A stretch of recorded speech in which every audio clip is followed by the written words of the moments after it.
Bienvenidos.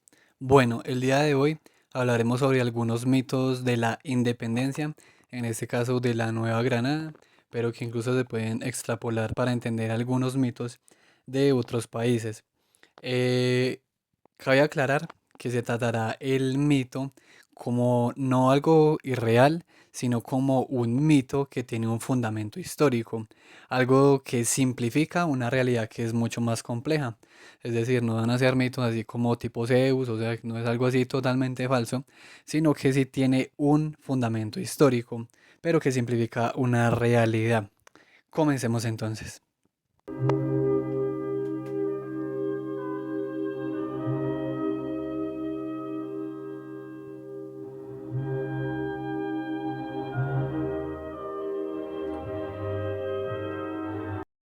Primero, el mito de los héroes de la patria.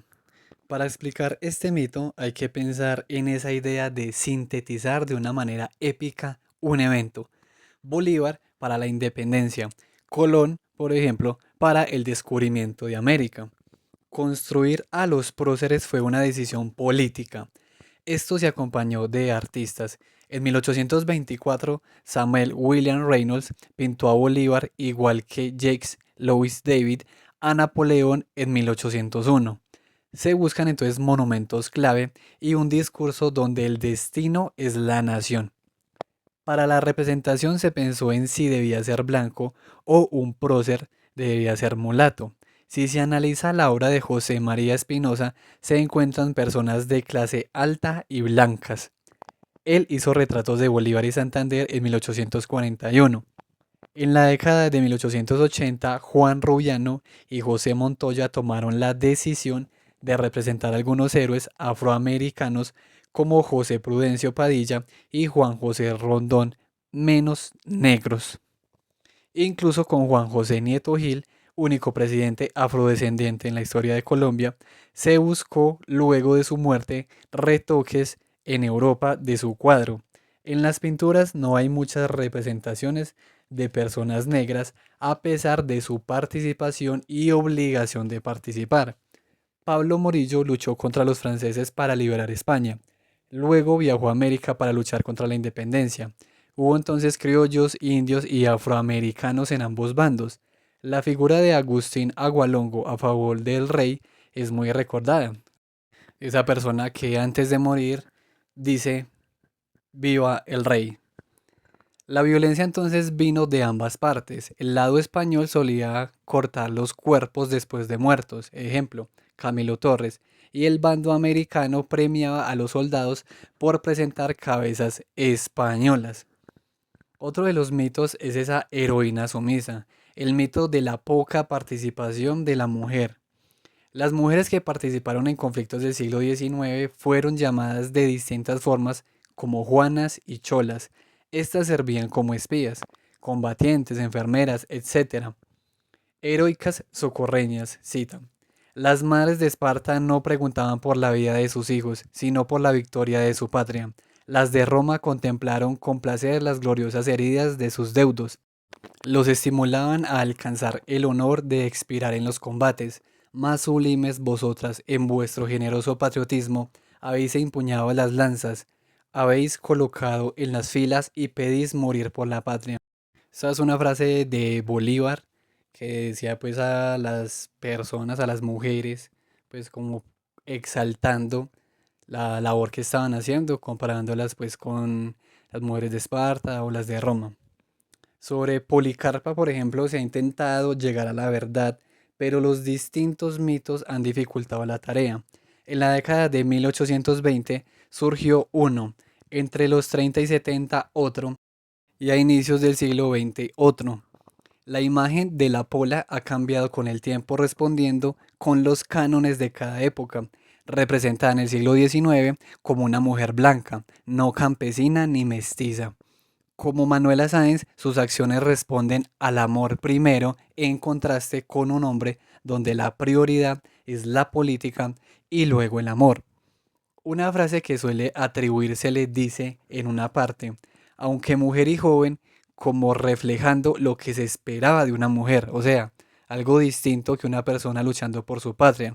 La historiografía ha mostrado, sin embargo, que decenas de mujeres fueron fusiladas en la década de 1810. Esto a su vez sintetiza la participación femenina, como una mujer en un mar de hombres que dieron su vida por la patria.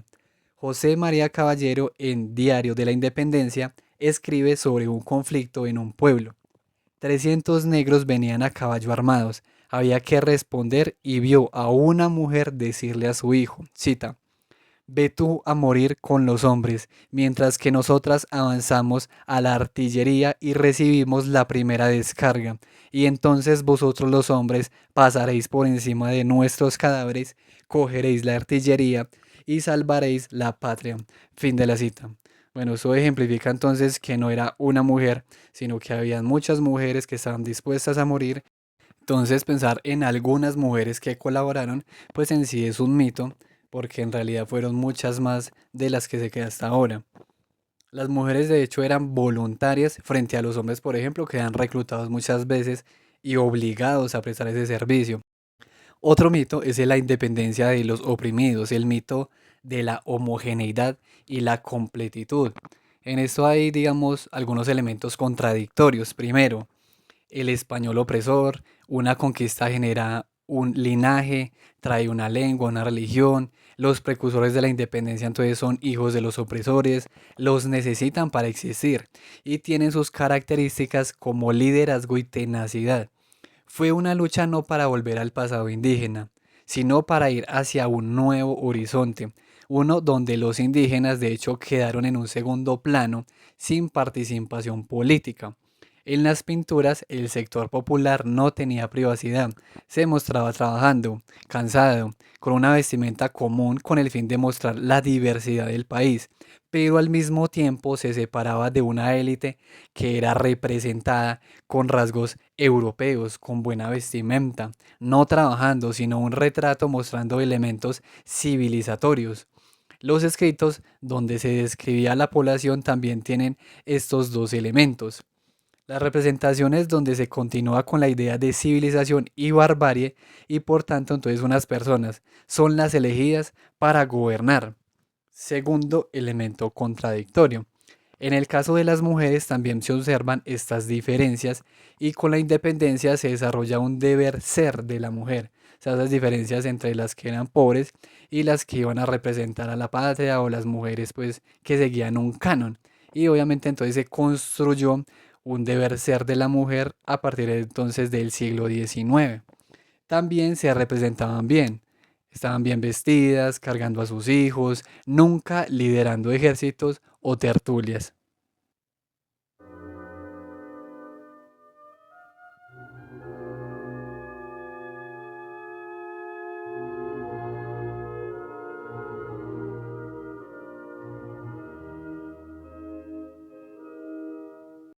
El cuarto es el mito de las falsas equivalencias, de esos ciudadanos sin ciudadanía. Los mitos entonces perduran y se profundizan por la facilidad en que simplifican la realidad. Es más fácil hablar de independencia que de independencias en plural. Así se entiende una realidad en lugar de tener que entender diversos procesos. Las equivalencias también han generado malas interpretaciones. La independencia se superpone con términos como libertad, patria, como si fueran lo mismo, o incluso como si la palabra independencia significara una rápida transformación de toda la ciudadanía en patriotas o ciudadanos. La configuración de la República enfrentó diversas dificultades. En términos económicos, el occidente producía minería y el oriente agricultura y artesanía. Había fragmentación política y una deuda relacionada con el proceso de independencia. El Estado fue incapaz de definir un rumbo económico nacional. Hubo problemas con la tierra, la mano de obra esclava. Cita. Así, en la búsqueda por hacer frente a estos obstáculos, al tiempo que se configuraron aquellos discursos y aquellas equivalencias lingüísticas y simbólicas, la teleología misma del concepto de nación sugería que estos serían resueltos, o mejor disueltos, en la narrativa de un nuevo y prometedor orden que se presentó a sí mismo como el mejor de los mundos posibles, sobre todo una vez que se habían dejado atrás los tiempos del Ancien Régimen. Fin de la cita. Investigaciones recientes muestran que las revoluciones francesa, americana y haitiana no llegaron a cuestionar la legitimidad del rey. Resulta más determinante el concepto de legitimidad que de revolución, debido a que fue la ausencia del rey lo que hizo que se discutiera el derecho a representarse, los alcances que podía tener la autonomía debido a dicha ausencia. Ese fue el umbral que se cruzó en 1810. Brevemente, ¿cómo fue el proceso? Napoleón se corona rey en 1804, empieza a invadir entonces Europa y llega a España. Secuestra al rey español, entonces en América se cuestiona ese poder, pero no el de Fernando VII, sino el rey francés que pusieron, porque el rey era un representante de Dios en la tierra y por tanto no podía ser reemplazado simplemente porque otro país invadió España. Entonces todas las actas que empiezan a hablar sobre esta independencia dicen que siguen siendo fieles a Fernando VII. Es decir, cuando Fernando VII volviera al poder, en general casi toda Colombia, exceptuando Cartagena y Mompox, y de pronto alguna se me pasa por ahí, prácticamente todos decían que cuando Fernando VII volviera al poder, ellos seguían siendo fieles entonces al rey. Por tanto, entonces el poder del rey nunca se cuestionó, pero pues en 1810 entonces empieza a discutir sobre entonces el derecho a la representación, y ya para 1816, cuando Fernando VII vuelve al poder, él ve, por ejemplo, la Constitución de 1812 como un ataque a su poder y empieza a mandar tropas, manda a Morillo, a Cartagena, y entonces ahí el proceso ya empieza a tener, digamos, otro tinte, porque ellos ven que el rey los está matando. Y ellos nunca dijeron que iban a ser en contra del rey, sino que precisamente seguían siendo fieles a él. Simplemente era algo temporal mientras el rey volvía al poder, pero el rey no lo tomó así. Y bueno, ahí ya inicia entonces el proceso de independencia. Por eso es que actualmente no se dice, bueno, el gobierno y el país sigue manejando que el 20 de julio, que el 7 de agosto, días como muy determinantes, pero hoy ya se sabe que el proceso más o menos es de unos 12, 15 años, porque las cosas pues no pasan así, o sea, un país no amanece independiente de un día hacia otro, sino que entonces es un proceso. Entonces, con esa legitimidad del rey, digamos, desplazada, entonces es tomada por una nueva élite, la de la sociedad, digamos, americana, de esa sociedad en construcción. Pensar entonces, como se ha hecho, en una revolución que lleva un pueblo que se levanta, que se arma, que gana y crea una república, es una mitificación del proceso, ya que este se dio de una manera diferente. Inicia con la destrucción de la estructura imperial, es decir, el secuestro de el rey español. De ahí se genera entonces el vacío de poder que crea una nueva legitimidad, y luego esta se defiende con armas tiempo después. Es una equivalencia falsa porque se ve a los movimientos de independencia como consecuencia de un movimiento revolucionario, cuando fue una sacudida tanto en América como en España. O sea, la sacudida fue en América y en España, y no solo fue algo como individual que pasó en América, o sea, es algo que está conectado. Este error se puede ver entonces en Memorias de un abanderado de José María Espinosa. La memoria es guiada por el sentimiento patrio. En algunos pasajes, estas memorias hacen una diferenciación entre el pueblo ignorante y el letrado, este último romantizado, destacando sus buenas intenciones, su desinterés, su patriotismo. Habla, por ejemplo, de soberanía popular cuando parte de la población estaba excluida. Las pinturas de Spinoza no son hechos, sino una representación. Está el caso de la pintura de Santander, con las leyes en una mano y con una espada para defenderlas en la otra. Las pinturas y algunas memorias hablan de la nación como algo que debía pasar. Ese era el destino. En palabras de Manuel Murillo, un hijo que tarde o temprano se emancipará de sus padres. Es decir, algo muy parecido a lo que se manejaba en Europa, por ejemplo, con Hegel, que el Estado-nación iba a ser la cúspide de la humanidad y por tanto entonces nos tenemos que dirigir allá, como si fuera un destino, como si hubiera algo externo que hace que la humanidad se dirija hacia allá.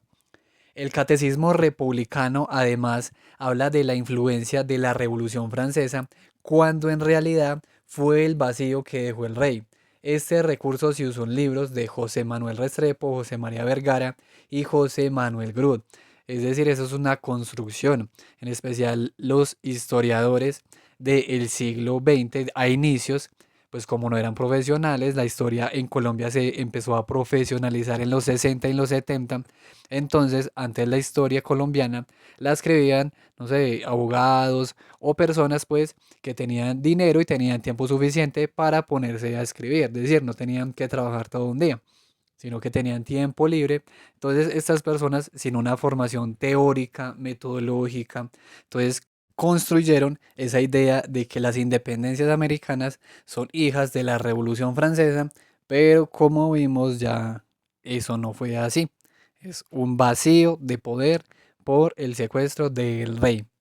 El catecismo de Grut enumera, por ejemplo, un listado de los acontecimientos más importantes, como la fundación de Roma, el nacimiento o encarnación de Cristo, y pone como año uno el reconocimiento por parte de Estados Unidos de la República de Colombia. Entonces, como ya he hablado, por ejemplo, en libros teóricos de historia, en algunos libros, no sé, Marc Bloch, Moradielos, bueno, etcétera, cuando uno hace una investigación histórica, tiene que problematizar las cosas. Entonces, por ejemplo, si usted va a tomar el catecismo de Grut como una fuente, pues si él dice que el año uno es el reconocimiento de la República por parte de Estados Unidos, eso tiene evidentemente una intención política. Cita. La historia de la independencia que conocieron nuestros antepasados y que en muchos lugares llega aún hasta nosotros es el producto de una generación de hombres y mujeres comprometidos, artistas, publicistas e historiadores que se esforzaron por elaborar un discurso relativamente coherente durante todo el siglo XIX, el cual buscó afirmarse de manera completa durante el siglo XX, aprovechando la primera veintena del siglo con ocasión de las fiestas del centenario. Fin de la cita. Otra falsa equivalencia es que la independencia es igual a libertad y que esta a su vez es igual a igualdad. La idea de ciudadano estuvo en permanente construcción. No todos podían serlo. Había requisitos: ser hombre, leer, escribir, tener propiedades. Con ello, una gran parte de la población no participaba políticamente. Las constituciones iniciales respondían a los intereses de algunos y no había un proyecto concreto para el país. De hecho, las personas que se lanzaban a la política no hacían como actualmente, que presentaban, digamos, unas propuestas, sino que simplemente se lanzaban y pues solamente parte de la población podía votar. Las distinciones sociales continuaron. Ejemplo claro, la esclavitud. Se creó entonces un mito entre el discurso y los hechos. Se asumió que la idea de algo se trasladó inmediatamente a la realidad, cuando en verdad fue un proceso largo. Otro mito es ese paraíso habitado por demonios, el mito del Edén nacional. Durante la historia de la humanidad han habido diversas descripciones sobre el paraíso. Con la llegada a América y la independencia pasó lo mismo. La nación es una religión, con héroes, mártires y mesías. Se construyó un relato donde América era un paraíso, pero estaba mal administrado por el demonio. No se aprovechaban sus riquezas, su potencial. Se escribió sobre su posición privilegiada. Nada que envidiar a otros lugares. Los cuadros se pintaron como el Edén, primero la naturaleza y luego los protagonistas encima, buenos y malos. Las pinturas tienen una intención política e idealizan el proyecto político. Las pinturas de la Comisión Coreográfica de mediados del siglo XIX también intentan ligar el paisaje, el espacio, con eventos históricos y ligarlos con las costumbres de los distintos territorios. El paisaje se usó para construir identidad nacional. Un sexto mito es el de la iglesia despolitizada. Con la independencia, la iglesia tuvo un dilema: ¿qué bando elegir? y luego de ello nuevos símbolos, nuevas fechas y nuevos rituales que conmemorar. Durante la colonia había imágenes de los virreyes y religiosas. Ahora las representaciones fueron sobre personajes patriotas. La iglesia estaba politizada, tenía relación con el poder antes y después del proceso de independencia. Los discursos en las iglesias sirvieron para promover el modelo republicano. En las tropas de Bolívar había oficiales agustinos, franciscanos y presbíteros. Los dos bandos criminalizaban al otro. Cita: en un modelo discursivo nos encontramos con un Dios que debe vengar los actos de impiedad en contra de su rey. En el otro modelo, con un Dios que busca liberar a sus hijos del tirano, como hizo una vez en Egipto. Fin de la cita. Es interesante ver el catecismo de Juan Fernández de Sotomayor, ya que dice en una parte que la sumisión de América no tiene justificación, una muestra del cambio de legitimidad, aceptado por siglos, pero el discurso en ese momento le quitó el fundamento. Esta forma de usar la religión no era nueva.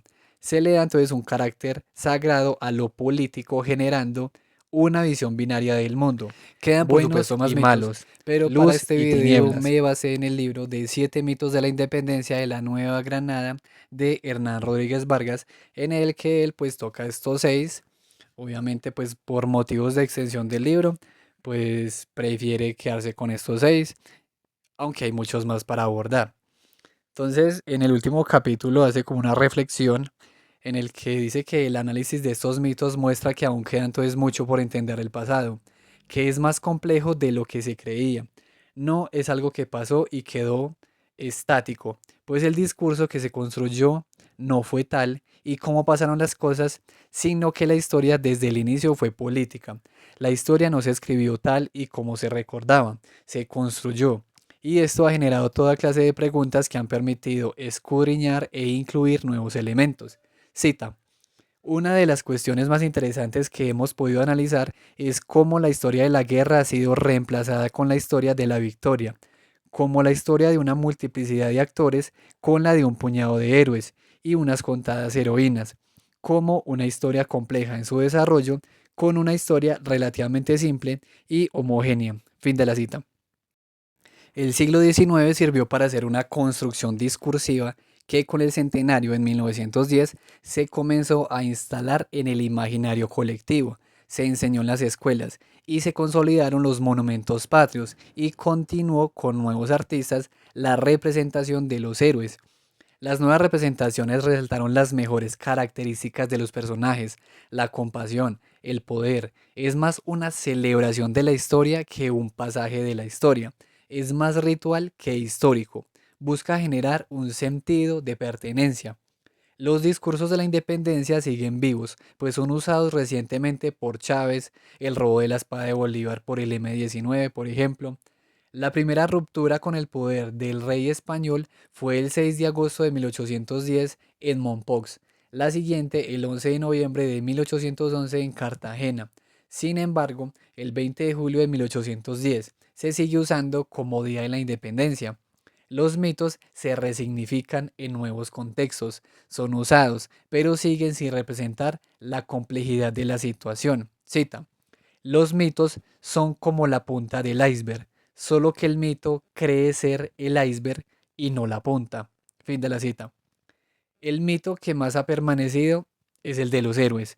Se han incluido mujeres en ello. La tarea de la historia no es solo ampliar el análisis incluyendo indígenas y afrodescendientes, sino a todas las mujeres que participaron, ya que la excepcionalidad de las heroínas también es un mito, es una El libro termina con simplificación. dos párrafos muy interesantes, así que los voy a citar. Cita: son 7 mitos que no son los únicos, pero cuyo examen ha puesto en evidencia el modo en que ciertos imaginarios se configuran como verdaderos regímenes perceptivos, capaces de condicionar nuestros modos de ver, pensar y actuar. Los imaginarios son importantes porque aquello que imaginamos del mundo nos define. Saber cómo llegamos a imaginarlo es, en consecuencia, un ejercicio de autoconocimiento. En esta línea, el estudio de la historia consiste en un trabajo sobre nosotros mismos, de modo tal que podamos hacernos nuevas preguntas. Quedan muchas por resolver en medio de la compleja relación entre historia, memoria y criterios de verdad. Una de las preguntas que quedan abiertas, por ejemplo, es saber si podremos un día distinguir como sociedad la elaboración de los mitos en el curso de la historia. Me pregunto entonces por cuál será el futuro de nuestro pasado. Fin de la cita. Los monumentos no son eternos.